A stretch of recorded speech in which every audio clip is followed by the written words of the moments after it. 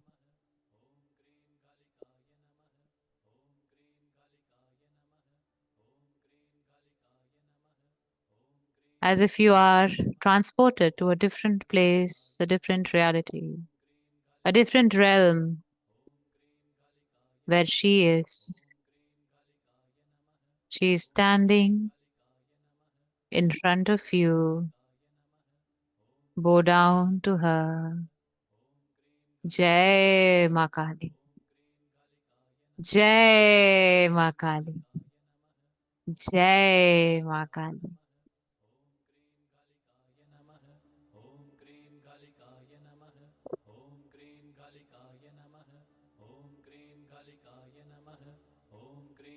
And slowly she approaches you.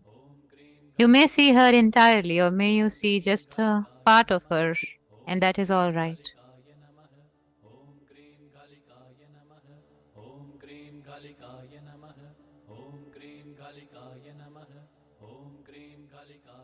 And as she approaches you, you'll see one of her hands extending towards you, piercing into your body. Her hand reaches your inner self. You'll feel her hands going through your body as she puts and extends one of her hands into you, into your body, into yourself. And as she pierces her hand into your body, you'll feel her Parashakti, you'll feel her power, and you'll feel her love all together. And as she is piercing her hands into your body, let yourself be completely surrendered to her. Ma, I'm all yours. You decide how I can be healed, how I can be awakened, and how I can be me. I am all yours, Ma. Keeping this intention in your heart, she will pierce her hands now into your body and take something out of you. What is that? What is she taking out of you? As if she's pulling something out of your body, out of your chest, out of your belly, out of your neck. She's pulling something out of your each chakra. What is she pulling out of you? Try to ask yourself this. Try to observe this. What is she trying to pull out of you?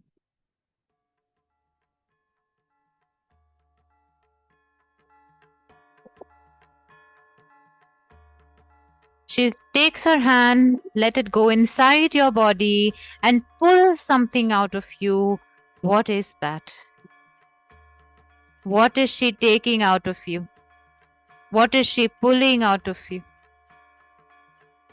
It is okay if you see it or not. It will still be done.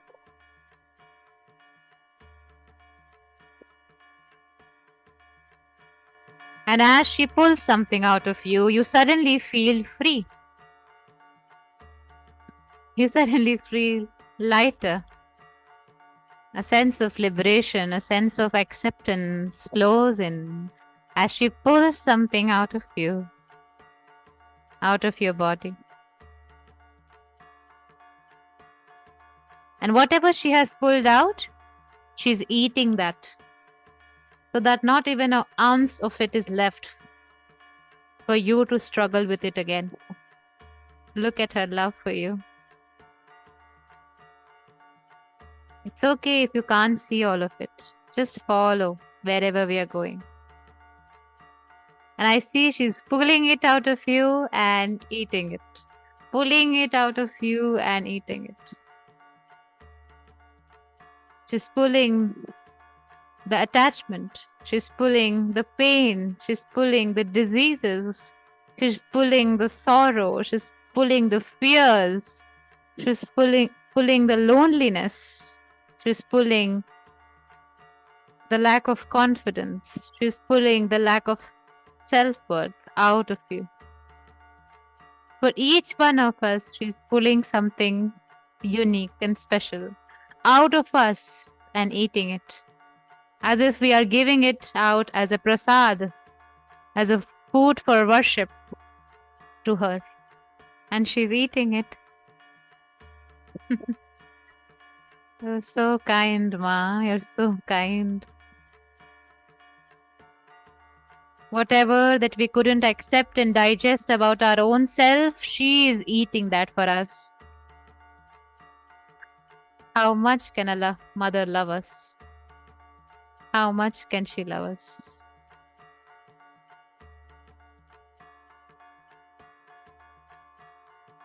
And once it is done, you'll feel lighter. You'll feel free. You'll feel new. You'll feel empty. You'll feel reborn. Let this happen now. Let this happen.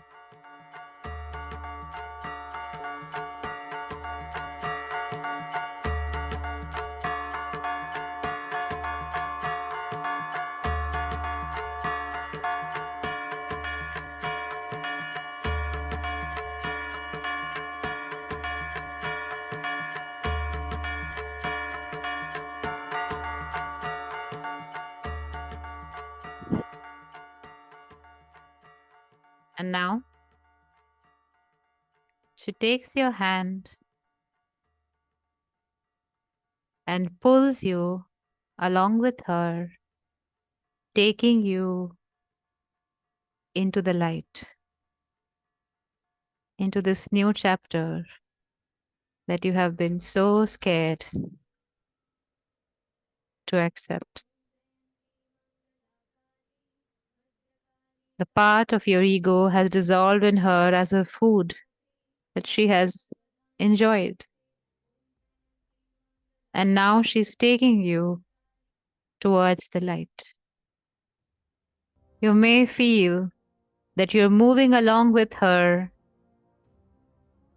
massive being, her massive divine form right next to you, holding your tiny hands.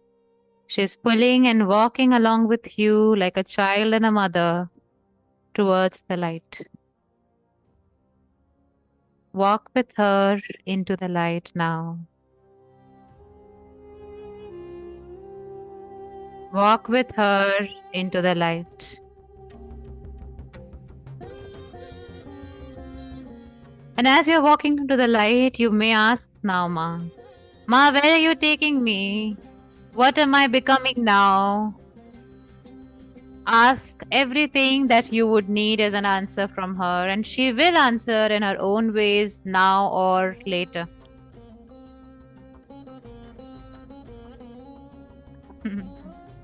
Like how a mother drags the child to the school. She is dragging you towards your new chapter, towards your new beginning. And as much as you want to go back to that old self, she's pulling you with a smile. Come with me, she says, and taking you towards the light.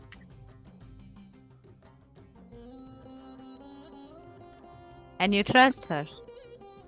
So you keep going along with her towards the light. Such a beautiful and adorable vision I see for you. Like a little child and a mother dragging to the school, she drags you towards your new beginning. Smiling at you, admiring your innocence, she's pulling you into the light, into the highest path that is meant for you. Let just Just be for some time, observe this feeling, this experience.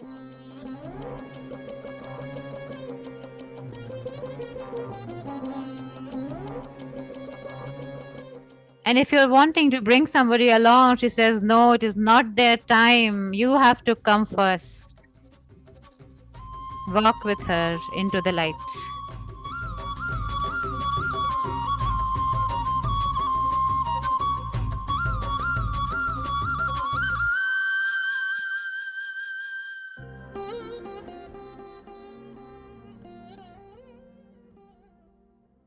And as you have reached the light, she slowly merges into the light. She has dropped you where you belonged.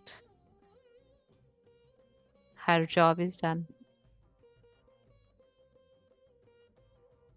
Assuring you that you can call upon her whenever you wish to.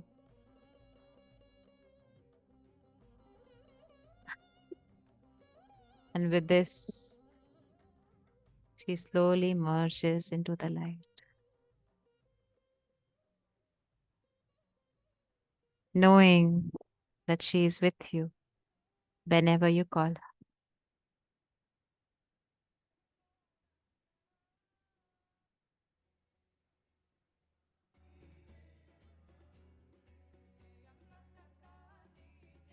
And you remain in the light now. Just be there for a few more seconds. Inhale into your lower belly and exhale out of your mouth. Ah.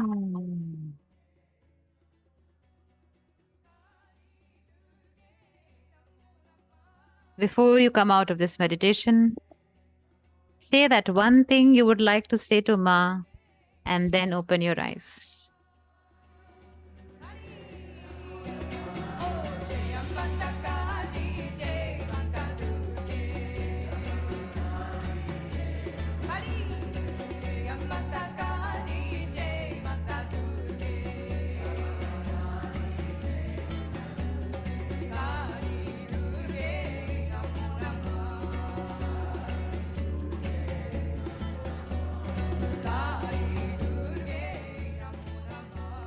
Open your eyes when you're ready and come back.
Okay, I hope that most of you are back from your meditation.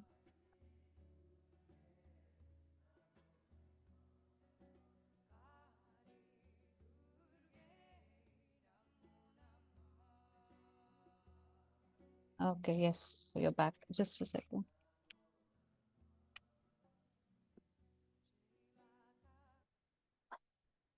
Okay.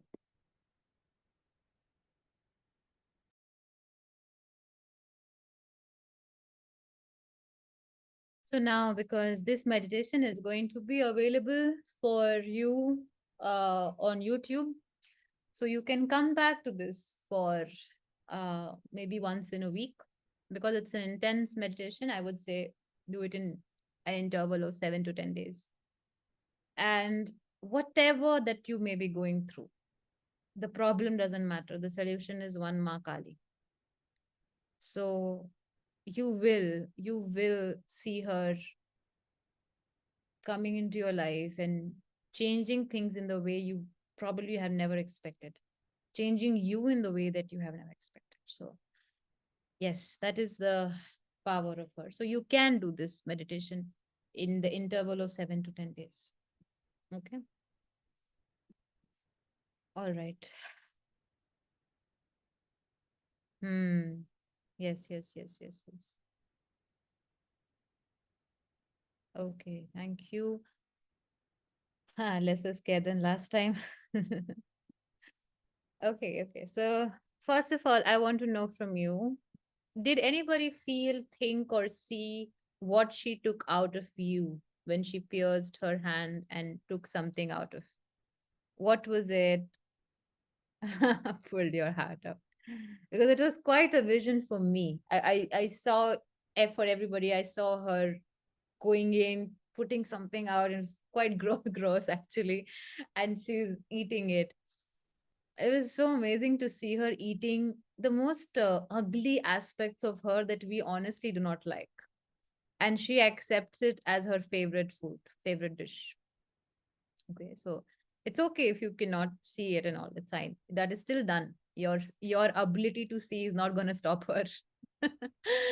If you could see it or not, Ma Kali is unstoppable. So she doesn't care. So don't worry about it. But yes, yes.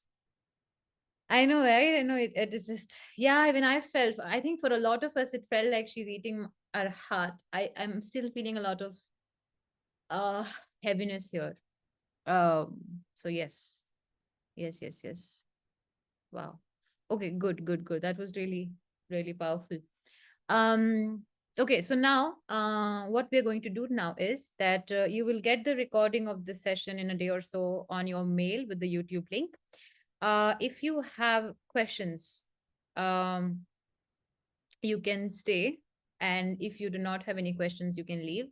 And or if you just want to share your meditation experiences and understand why you saw what you saw and all those kind of things.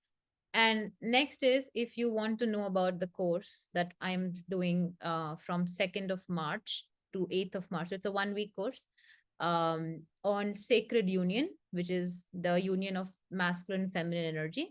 And this course is specifically for those people who are wanting to work on their relationships, relationship with self, relationship with their partner, relationship with their family, or relationship with God for that matter. Because the masculine feminine energy has a lot of role in how we create relationships in this reality. So I'll very quickly talk about, I'll tell you everything. I'll tell you the energy exchange and everything. I'll very quickly talk about it. And then we'll come back to the uh, questions. So this is the course. This is an online course. This was supposed to be offline, but for many good reasons also, we ended up making it online. So it's a 1 week course. You will have the recording all the time. You can read this. I will send the link of this to all of you in your mail. So you should check the mail, and you will see all of this on the mail also. So you can just click on the link. There will be three powerful healing meditations: one healing your masculine energy, another healing your feminine energy, and the last one to create an union between the both. So these three meditations in this course of 1 week, and you will, of course, have the access to it so that you can do it later also. Second, we will also be doing certain theory chapters. Right now, we are doing this course called Karmic Dissolution. And in that course, we have understood how much the importance of theory chapters have been. And I've got really good feedback on that. So there will be theory chapters on understanding what masculine energy is, what feminine energy is, how does it impact the relationships, how can you improve your relationships, how can you attract the right kind of relationships, those kind of things basically. And then, because it's a group course, of course, so it's going to be a 1 week thing, so where we will all be connected via the WhatsApp group. And whatever questions you have during that time, personal or related to the course, you will be asking me and I will be guiding you through that. So all of this will happen, and then there will be live sessions. There will be 2 live sessions on 2nd March and 8th March. Okay. And the rest is going to be a recorded format, which is easy for you to access whenever you want to.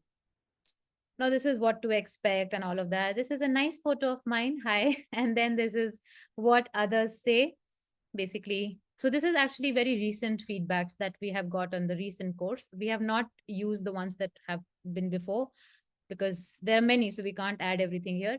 If you have still any questions, you can message us here, and one of my team members, very dear to us, Sai, will reply to you. If you feel like, no, I'm ready for this, you will join it here. And if you want to know what is your energy exchange, it's 6,666 rupees. Okay, so that is what it is, in which all of this will be there for you for lifetime, of course. And it's starting from 2nd and will end by 8th of March. Now, how would you know if you want to come to this course? The only or if you want to invest into this course, the only the only sign that you should have is that you feel like doing it and you feel pulled towards it. Apart from that, there should not be any any other, because I mean, we can give you, oh, it's because of this, because of that. That doesn't matter. If you feel like you want to do this, you will be given signs to do this, because that's how my marketing team works, which is up there, not in this world. And they will make sure that you arrive. That's how all my courses, retreats have always happened. Okay. All right. So let's stop sharing. I'll quickly give you the link of this now, and also it will be given to you over mail. I have not launched this course yet, which means it's not available on social media yet. I will send it later. Okay. Yes, the recording will be available and all that. Now let's come back to, yes, the link is active for registration, so you can start uh, registering now, and the date is 2nd to 8th March. And specifically, I would say, if you are because it's going to be a very relationship focused course, let me just tell you that. So if you want to work on your relationships with you, with anybody, with your partner, in terms of attracting the right kind of people in your life, everything to do with relationships. So if you are someone who's thinking of working on a relationship, this will be the right fit for you. Okay. Now let's come to the questions. Okay, so let's see. So now, if you have any question, not for the course, okay, for what we have done today, if you have questions on course, please reach out to us via mail. Right now, we'll take questions for what we have done today. Okay. All right. So let's go for this. How can we release the resistance to feel our emotions? See, there are different reasons for why we feel resistance to feel our emotions. The number one is that we don't feel that our emotions are in our control, which means that if we start feeling them, we might let them take over way so much that we lose ourselves in it. That's one of the most primary reason why we resist feeling certain emotions. Um, so again, that's the that's the matter of control. I can give you multiple answers, but because why we have done this session today, the Kali session, I would say just surrender this to Ma Kali, which would mean that when you do this meditation the next time, just set this intention that, Ma, I'm here to work on this. Please help me work on this through this meditation. By the way, that is the power of these meditations. And I'm not bragging this. In my courses that we recently have done, we're still doing it. So we had 7 different meditations of chakras and connected to 7 different gods and goddesses. And even if someone is doing that same meditation 3 times, they're having 3 different experiences. Okay. So these meditations are like that. They come to you at the level you need. So the best way to use this Kali meditation is actually setting an intention in the area where you want mother to work. Okay, let's say if you want her to work on your business, if you want, I mean, why not? She's a literally mother. She can make a business happen. Trust her. Okay, or getting a job, or maybe health crisis, or whatever. And but then surrender. Okay, don't do this meditation, and the other day you're like, Ma, how about the business idea that I gave you? Is it done yet? How about that job? You shouldn't be checking with her. Okay, so just like kind of do it and let it be. But that's the best way. So even for this question that you asked, Ashwarya, even for this. Okay, let's go to the next question. Are there ways to let go of control? Yes, yes, yes, there are ways. One of the best ways is to practice name chanting, mantras. These are one of the best ways that I have found. Of course, there are many other ways also, but what I have seen is, the more I devote myself into bhakti, the more I devote myself into divine, the more I am at ease and I'm letting go of control. In fact, in my recent courses, we were doing this course and there's a participant, and he actually messaged the same thing to me, that the more I have understood bhakti, the more I've understood Krishna, the more my mind is at ease and I do not have much to do now anymore. Previously, my mind used to be all the time occupied. This was one of the feedbacks. So, yes, the more you devote yourself into divine, the more this control thing will go. Rather, see, if you, it's so funny, you want to work on your control issues by controlling it. That's not going to happen. Right? You want to work on your control issues by saying, oh, I'm controlling, let's control that. That's not going to happen. You have to divert yourself to bhakti, to devotion, and that's how the other issue will be taken care of. Okay. um how can we truly connect with Kali Maa energy except chanting mantras? I feel that Kali energy is within me, but feeling and being an HSP since a long time now, I'm not really able to present that version of me. How to truly get into that version without worrying much about public? So except chanting mantras, I'll just give you that. I'll accept chanting mantras and everything. One very interesting way, I'll actually just a second. One very interesting way to connect with Ma Kali is just find an photo, literally photo of her, and just look at her photo. Like, let's say if I'm looking at her photo, I'm looking at her face, I'm looking at her eyes, and then I'm closing my eyes and I'm trying to imagine what I have seen here in the photo here. Okay. And then again, I'll open my eyes again, and then again, I'll see the skull and what she's doing. She has a sickle. And then again, I'll close my eyes and start to imagine that. And I'll continue this practice for some time until unless I'm able to see the entire form of her here. And I will do this practice for 5-10 minutes, and that's it. And of course, like pray to her and then end. This is a very, very good method to connect with Ma Kali if you're not someone who can do mantras, meditation, nothing. Just this is more than, and it's actually a practice in Tantra, by the way. It is actual real practice in Tantra. So you can do that. Okay. And as you will do that more, you will be able to.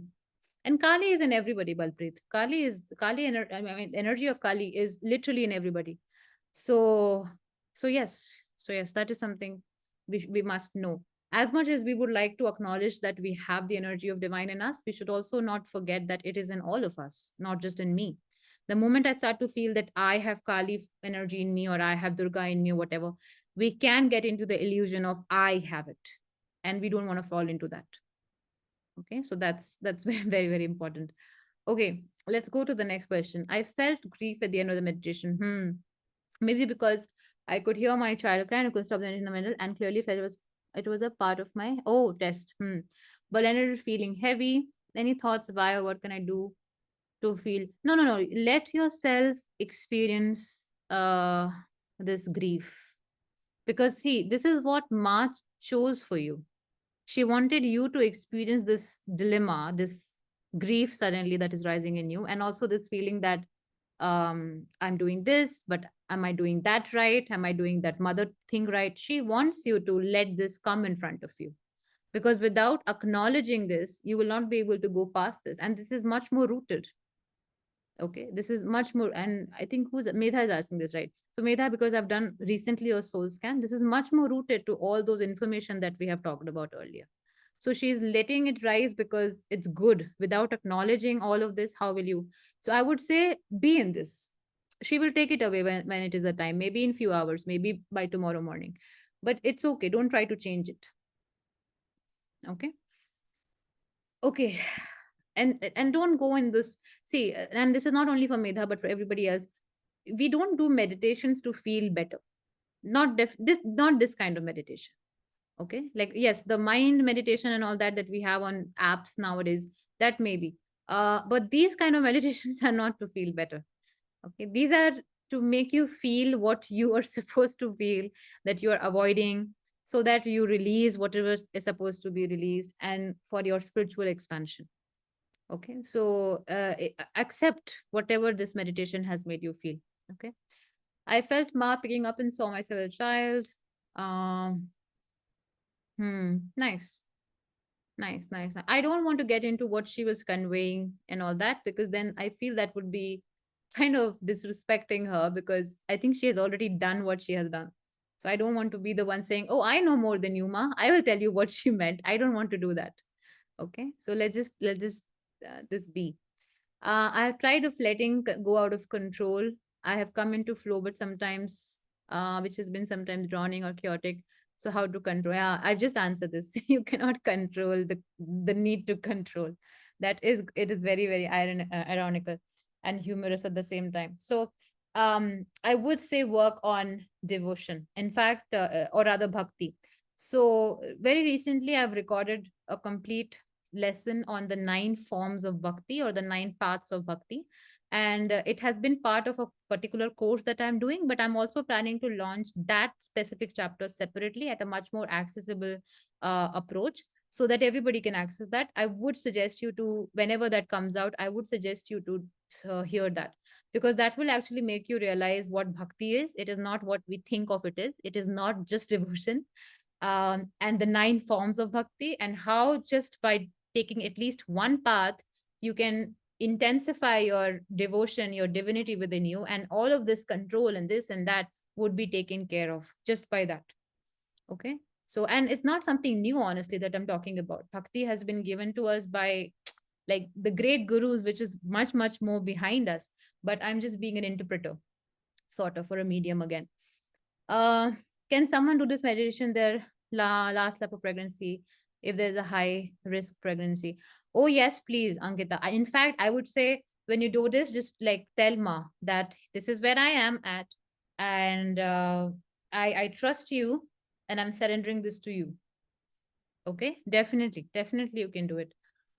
I did the Kali Maa root chakra meditation you posted on Instagram. Okay. Once in a Kali Maa temple. Oh wow. Okay. I feel like there's a lot of baggage. I'm thinking, what more should I do for my root chakra? So for root chakra, one of the best deities that you can connect with is actually Kal Bhairav. If you are in, because you're talking about temple and all, that's why I'm suggesting you a goddess or god based meditation practice. So you can start the Kal Bhairav mantra, um, which I think, Shweta, if you're there, can you type it out here? Uh, that is something that you can start. Okay.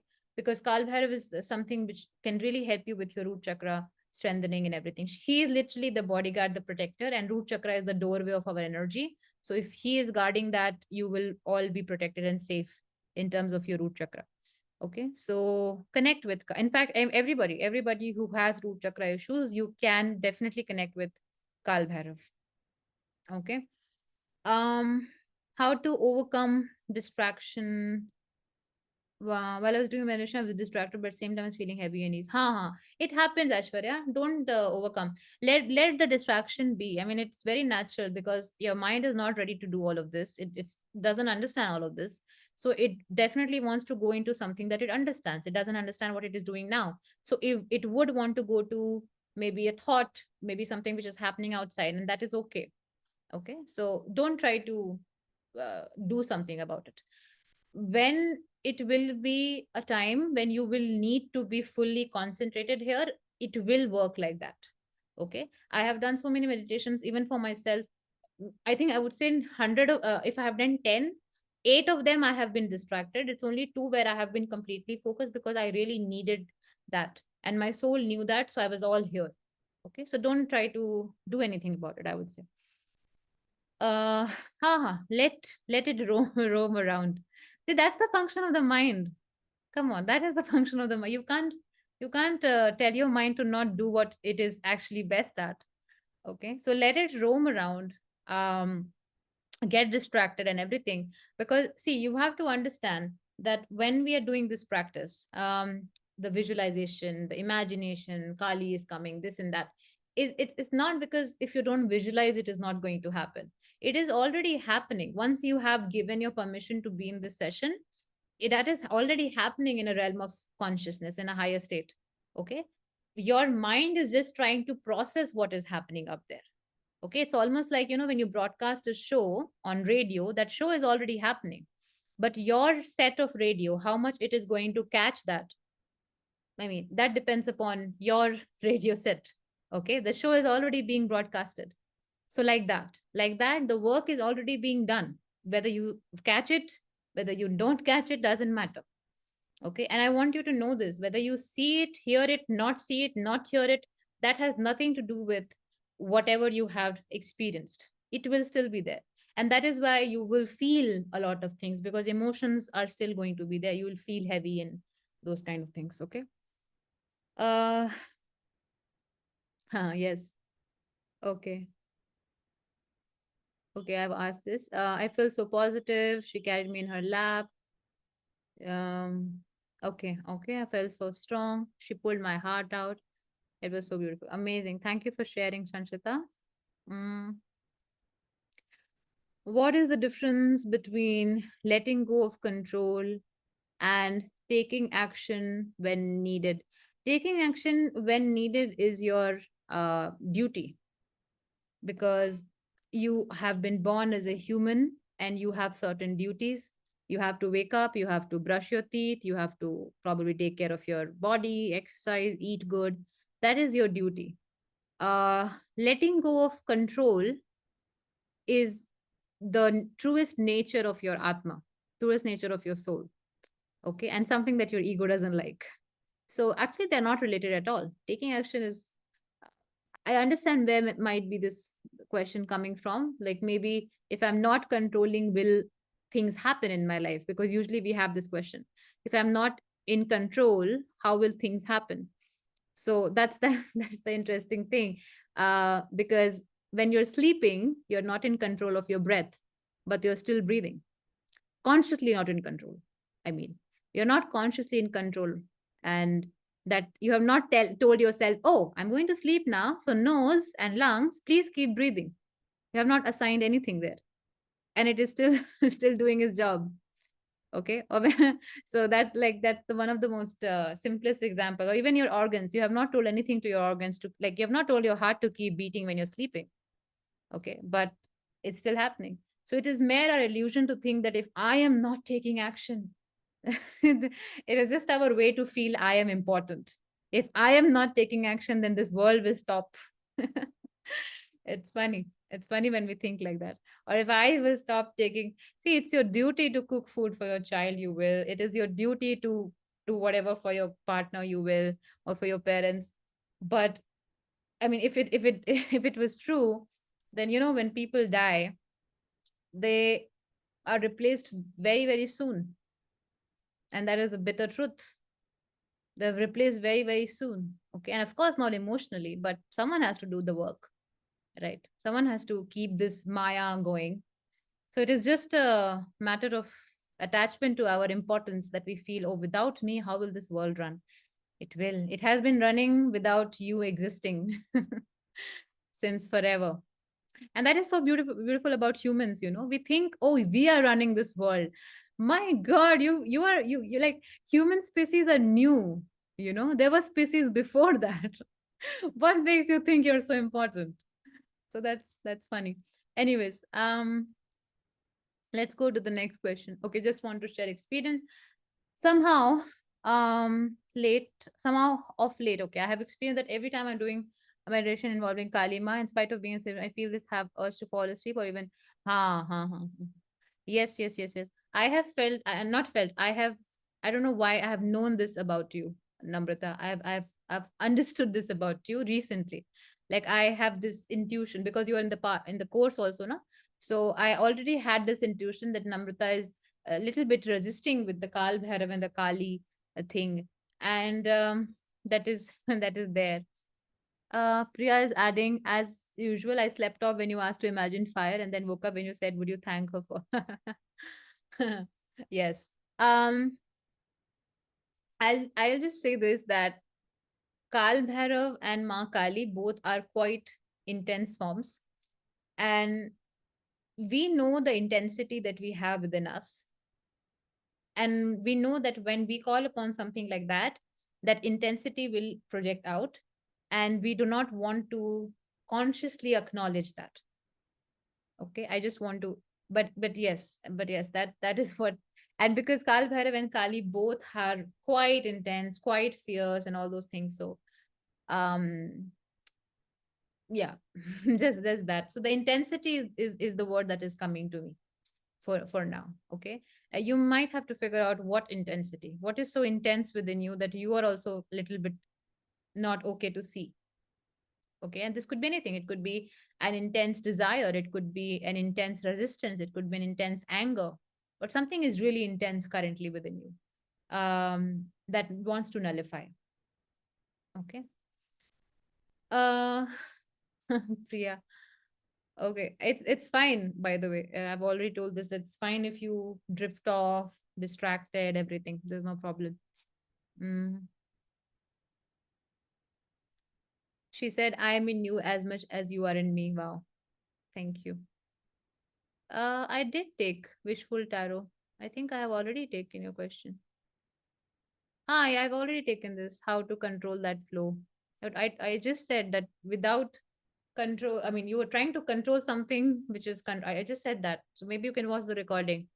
And I answered that also. Um, Again, this is the problem with this question, that how to truly surrender. Uh, Surrendering is not doing. You cannot do surrendering. Okay. Surrendering is a state of being. Okay. And you're trying to do something which is not a verb. Okay, it's not a verb, you can't do it. I mean, of course it's a verb in English, but here in our terms, it's not a verb. You cannot do surrendering, you can be in the state of surrendering. And to be in the state of surrendering means to have such intense faith, to feel this intense oneness with supreme, that you don't feel that you are separate from God in any second. And if you're not separate, then what is the fear, and what is the worry, what is the problem? So it is a state where you feel so one with divinity, so one with Bhagwan, so one with Supreme. And I'm not saying that you always be in this state. Of course not. I mean, we have not reached, and we have to accept that also. The human part about us is that we haven't reached that state where we can be in that state for all the time. But I can tell you that I have personally, and few of my community members also have personally experienced that state, maybe for a few seconds, for a few minutes, or maybe for a few moments.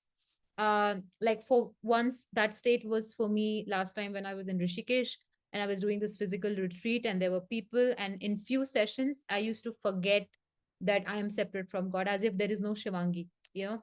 And this has been a feeling, that there is no Shivangi. So there have been few experiences where I felt like this, but that honestly comes when Bhagwan wants it to come to you. Okay, you don't decide it. I feel like we don't choose this. You keep doing what you can do. You keep chanting. You keep meditating. You keep doing what you want to do, but it comes to you when he wants you to have it, and he wants you to experience that state of surrender. So yeah, you cannot do it, but you can be it, and that can only be done when you continue the path of bhakti, which is oneness. And as I said, there are 9 paths to it. I will be doing a separate chapter or whatever for this. So yeah, you can maybe listen to that. Okay, I'm probably make videos on it as well. Um,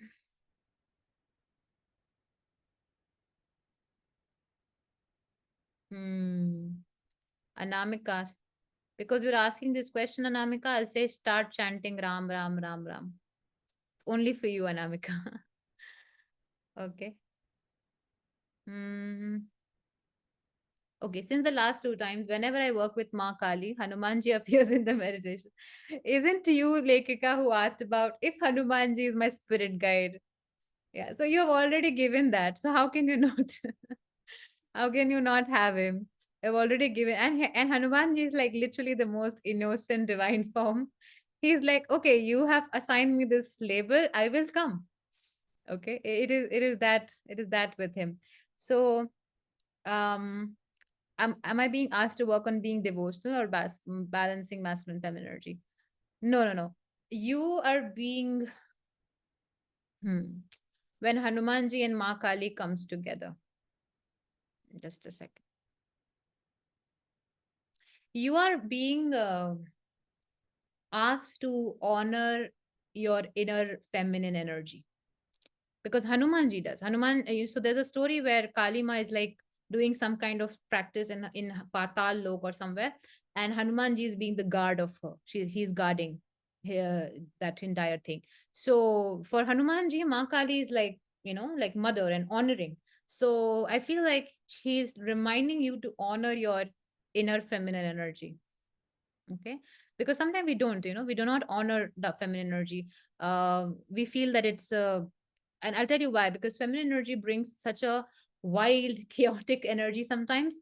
It is so intuitive, it is so out of control, that we feel like, oh, why am I procrastinating so much, why am I like this? When the feminine energy is high, you will procrastinate a lot, but maybe it is high for a particular reason. So rather than bashing it and suppressing it and doubting it, you might honor it for some time, that maybe this is trying to do something that I'm not understanding. Okay. And I think you're the one who had issues with procrastination also and purpose, all right? Yeah. So that makes sense. That makes sense. See, if you are delaying rather than bashing yourself that, oh, I'm not doing anything, oh, I'm just delaying, I'm just taking a lot of time, why don't you honor this? Which means, why don't you just uh recognize it and acknowledge it for what it is, that okay, I'm delaying it, there's something that is happening within me, there is some energy change that is happening within me, I'm not understanding it, but I'm not going to bash it. Okay, I'll try to do what I can do about it. Okay, but I am not going to say that, oh, there's something wrong with me if I'm like this. I'm not going to try to fix it. See, feminine energy doesn't like to be fixed. Let me get this straight. Okay, she will get angry if you're trying to fix. Okay, think of a woman in your life. When your father says to your mother, oh, you can change this, she'll explode. Okay, so don't try to fix the aspects of your feminine energy. Okay, just honor it, and when she wants to, she will settle in and she will let you do the work. Okay, all right. I have taken a which question are you talking about, Vaishali? I'm really confused because I've taken your question, I believe. And I'm constantly seeing your message. I don't know. Mm, I would say you shouldn't see the whole concept of why you shouldn't be doing some kind of mantra practice during periods is I have explained this, I think, one of my earlier sessions. So it's because, see, it's not just with periods, by the way, it's with everything which is involving your lower body.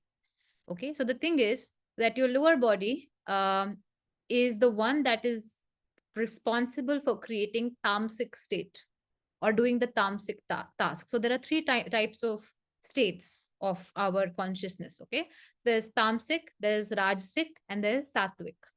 Okay, tamasic is that state which is to do with, let's say, sometimes it could to do with this, the state of lethargy, a lot of aggression, a lot of passion, something which is like really extreme. Okay, now, not that it is bad, you need all of that as well. Then we have rajasic state, which is to do with ambition, goal, um, all that. There's a lot on that, but I can't really talk about it in detail right now. And then there is sattvic state, which is like this calming state where you are in praying, when you're worshiping, those kind of things. So there are three different states. Okay, sattvic, rajasic, and tamasic. Now, the problem with the tamasic state is that as much as it helps you with a lot of day-to-day life activities, like for example, if you will have a lot of intense desire or intense passion that is coming from tamasic, which is also required, by the way, but not all the time. So it increases if you're using your lower body. Okay, which means when there's digestion, when you eat your food, it goes into your intestine after some time, right? So your lower body is involved. Okay, or when you're using your washroom for motion or whatever. Okay, so you're using your lower body. And also during periods, your lower body is most active because there's constant inner work that is going on with our uteruses. So because of that, our lower body is quite engaged. Now, when our lower body is quite engaged, the tamasic state becomes active. Okay, so now there's nothing wrong with it because the tamasic state is helping us in the motion that comes out of you or the period that comes out of you, all of that, menstruation, blood, all of that. So it's helping us. But when you meditate and pray in that state, it may enhance tamasic state within you, which means it may enhance aggression, lust, desire, these kind of things within. Okay, because meditation and chanting is that it's like God is your mirror. So what you give, you get back. Okay, so when you're connecting with God, God is being an image to you. So if you're giving tamasic state, that will, for example, Ravan, the famous demon from Ramayana, okay, or the king of Lanka, he was supposed to be in tamasic state most of the times. So even though he was such a huge devotee of Bhagwan Shiva, Lord Shiva, okay, he was still in this high tamasic state because he always prayed to Shiv in that state. So that amplified for. Okay, so that is why in our earlier practices it was said that after you have done your morning rituals of pooping and those kind of things. You should take a bath and then worship and meditate.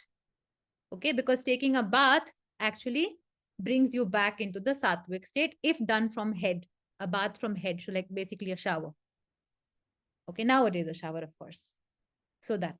And tamasic state, because when you're in periods, your lower body is involved a lot. So that's why.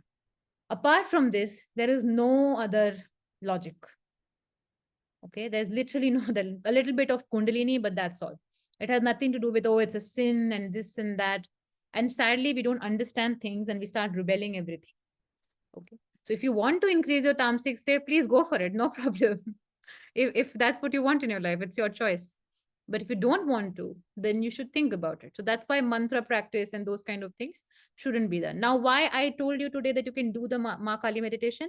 Because the kind of meditations I channel, I try to make it as holistic and as inclusive as it can be. So whenever I channel, I always ask my divine team that give me a meditation that everybody can do at any point of time. And that's how it has been channeled. Okay. But if you're separately doing some mantra channel practice, you can choose for yourself. That's the thing. My body was shaking. Oh, sorry, but one more question. It's okay to slowly visualize my own image while doing this activity you mentioned of seeing her picture and then seeing her at a third eye. You can, Balpreet, because this could mean that she's trying to dissolve you into her, dissolve your image into her. So yes, you definitely can. There's no problem in that.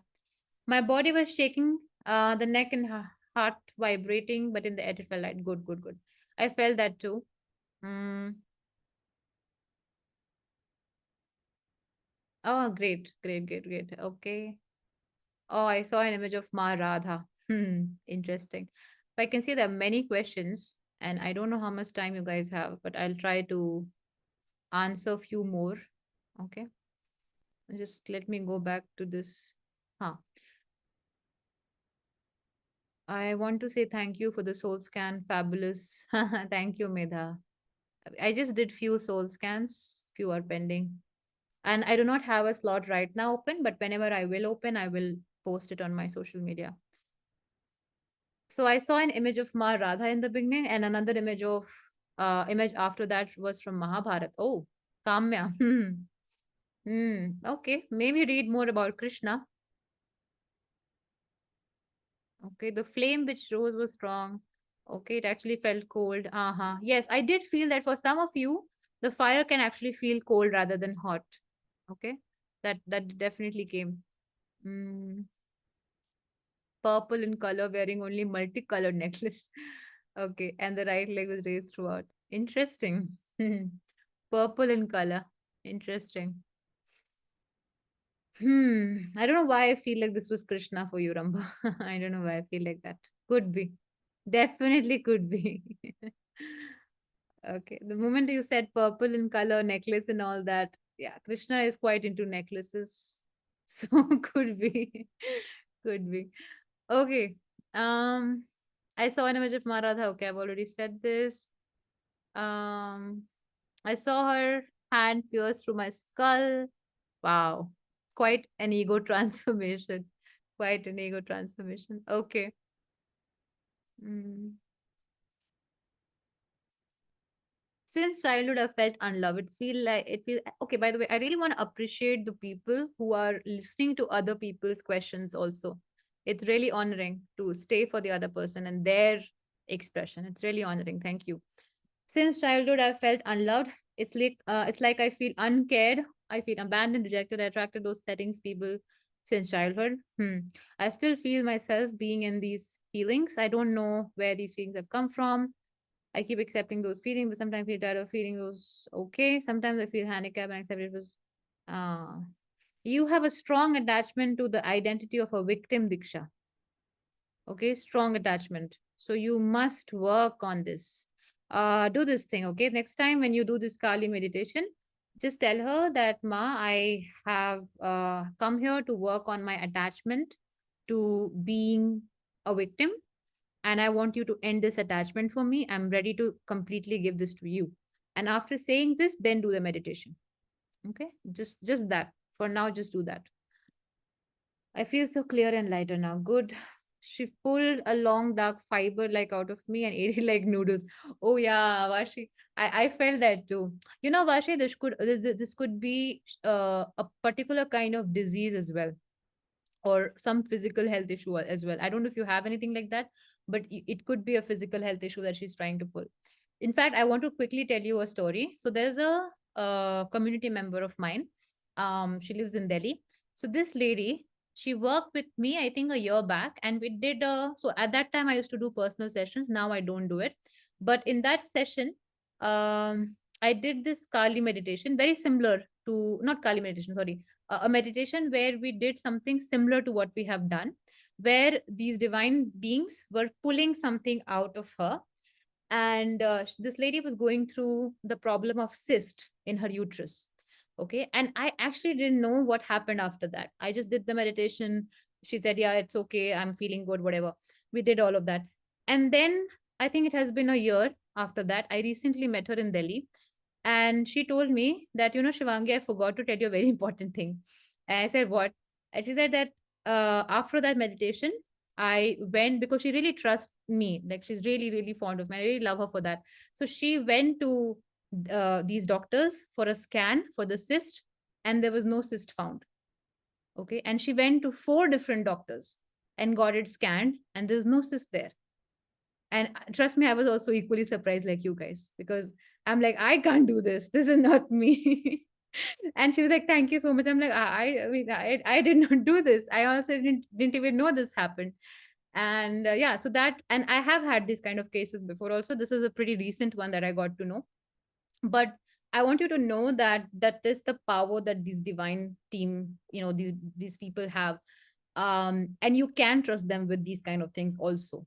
Okay, it's not I know it's very illogical. I was equally surprised, but trust me when I say this. Her and her husband, she's like quite devotional, but her husband is pretty logical, and even he was like, Shivangi, what did you do? So yes, it is possible. But again, this is not me, but it is the divine form that has done it. And if you put your faith into whoever that you're connecting with through these meditations or whatever, it is possible. Okay. So I would say, if anyone of you here has any physical health issues, whether it's heart issue or an abdomen or an intestine issue, whatever, even a uterus for that matter, you can set an intention that, Ma, I want to get rid of this disease. And I will do everything consciously, whether it is good eating or whatever, to make it happen. But I also want you to take care of it energetically. And then do this meditation again so that she can pull the disease out of you. Okay.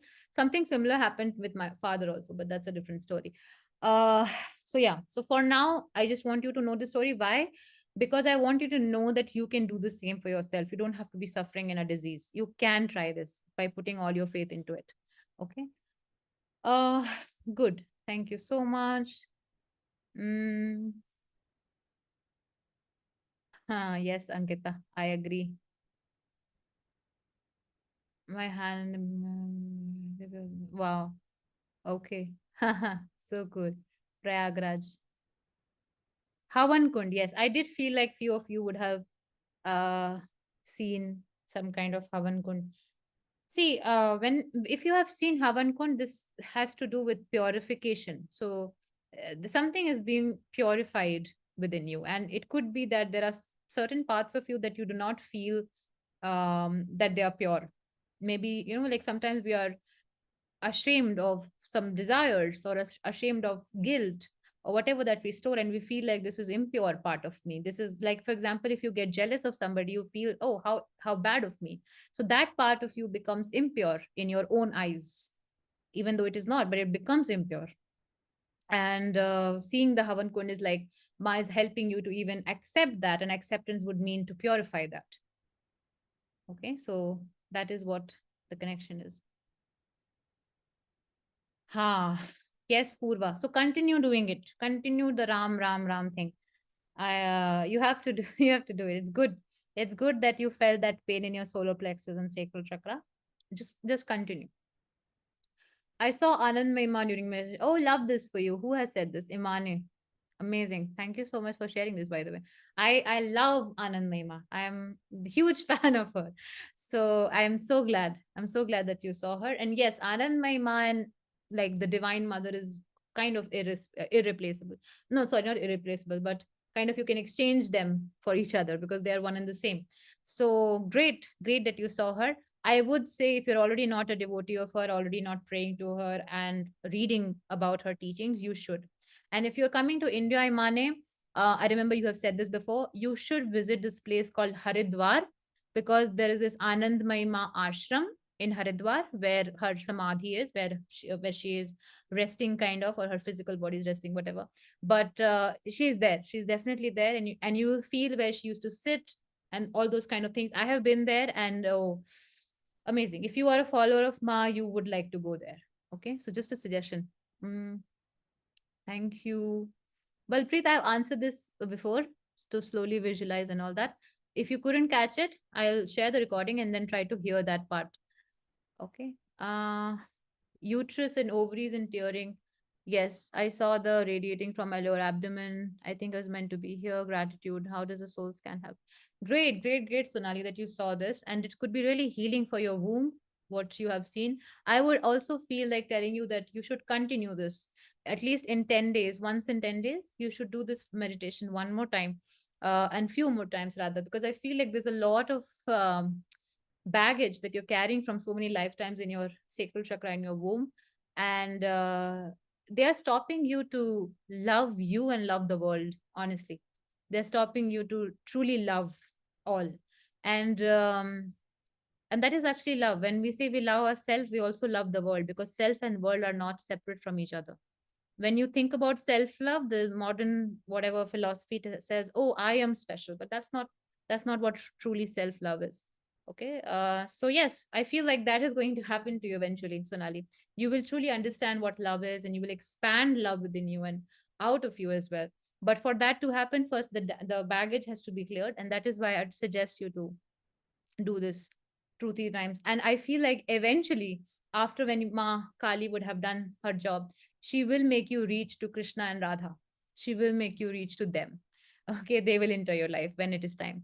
But for now, Ma Kali is kind of doing her job, clearing things.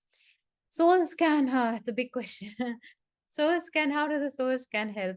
Um, it doesn't help. It doesn't help. I shouldn't be saying this.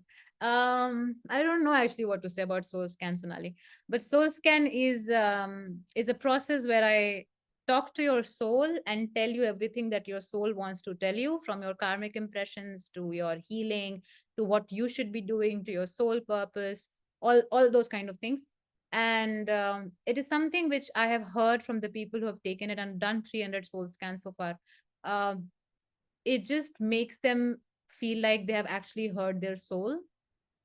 So that's what I would want to say. But there's so much more to it.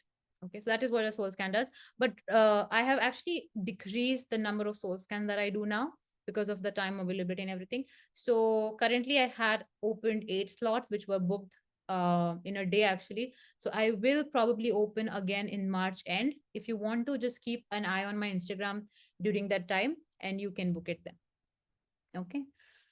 Okay, great. So let's go to the next person quickly. Tamas. Oh, nice. Nice, nice, nice. You can do this without bathing, Purva. Okay, Ram Ram, you can do it all the time. If you're chanting Ram Nam, you can chant literally all the time. Um, yes, yes, yes, definitely. Kali Maa definitely accelerates the karma, because see, the karma begins from the self. The more you think I am, the more you will have karma. And Kali Maa starts to burn the I. So naturally, the karma will also burn. Okay, dissolving of sense of I and sense of separation is actually dissolving karma. Both kind of go hand in hand. Okay. So the more you feel like, oh, it's I, and that's why I recommend reading books like Bhagavad Gita and those kind of things, because when you will read those books, you will be able to understand this concept of what is the sense of I, what is separation, those kind of things. So, but yeah, they both uh, work together. Okay, thank you so much. Thank you for this session. Great, Anamika. Congratulations for the house. Small glimpse of a burning like a fire. And when you asked to the fire, the other one. Hmm. Okay. Okay. Okay. Can I say that I don't know ma what I need to work on, but I trust you? Yes. Yes. Yes. Yes. You can definitely say that. Uh. So yes, there's quite a controversy out there about can you do Beej mantra practice during Guru Diksha? But here is what I have to say on this. Um, you have incarnated so many lifetimes, and if you have been drawn to Kali or Shiva or any such form, it is pretty much sure that this is not your first lifetime being drawn to them. You could have been their devotee for maybe 10 lifetimes before this. And that also means that if you are drawn to a particular beej mantra, that means that you probably have already had a teacher, had a guru in some lifetime that has given you this mantra. And that is why you're drawn to that beej mantra right now, even without a guru. So if you're truly drawn to a beej mantra, do not let this limiting belief come in your path and just start your process trusting your intuition. But don't start doing Beej Mantra because someone on social media said that you should do this for this. That's not how I would recommend it. Okay. Like, for example, today I gave you two mantras, cream and clean. Now, if you don't feel drawn to it, don't do it. Okay. But if you feel like, hey, I feel like I have done this before and I want to do this, I want to do more of it, then do it. Don't do it because, oh, it's gonna help me or it's gonna benefit me. Don't do it with that intention. The intention matters here a lot. When you're chanting cream, you should be doing it only to experience Ma and to be one with her. When you're chanting clean, also, you should be doing it with the intention of either experiencing Krishna or Kali. But if you're chanting these mantras because, oh, it will help me with my karma or it will help me with my baggage and whatever, then that is your ego who's just trying to take benefit out of it. And that's not the right way to do it. Okay. So if you are truly drawn to a mantra, that means you have had a guru in some life, have already given you this diksha, and you're back at it again. Okay. That's what I would say. But not because someone has suggested you and just doing it out of nowhere. Yes, as and Shweta is also adding to that. That can be chanted and learn the meanings and everything. It is so, so important. Okay. Thank you, Shweta, for answering this, by the way. Shweta is our team sadhak. She has been a sadhak of Kal Bhairav and now Lalita Ma. And she has a lot of knowledge, by the way, on all of this. And she's pretty young for all of that, by the way. I think she's 21 or something, if I'm not mistaken. So yeah, yeah. She has been into this from quite a young age. I'm very, very proud to have her. Even Sai and Nikita, they're all like sadhaks and devotees. And I keep learning from them only. Okay, good. Thank you so much. Whoever has written this, thank you. I think I've answered most of your questions. Yes. Okay, great. Thank you so much. Oh wow, 45 questions done. Great. Thank you so much for being here till this time. And I am planning to do a satsang session, which is going to be a Q&A session where we will have more time to ask questions and to discuss the answers. My only request to you would be if you're attending that session is to ask questions which can help everybody and educate everybody. Okay. In that session. And I'll probably do it around 22nd Feb or something like that. Okay. We can plan that. We can definitely plan that. Actually, I'm covering that in the course also, the Sacred Union course, relationship with God. But maybe we can plan it separately. All right. Thank you so much. And Hare Hare.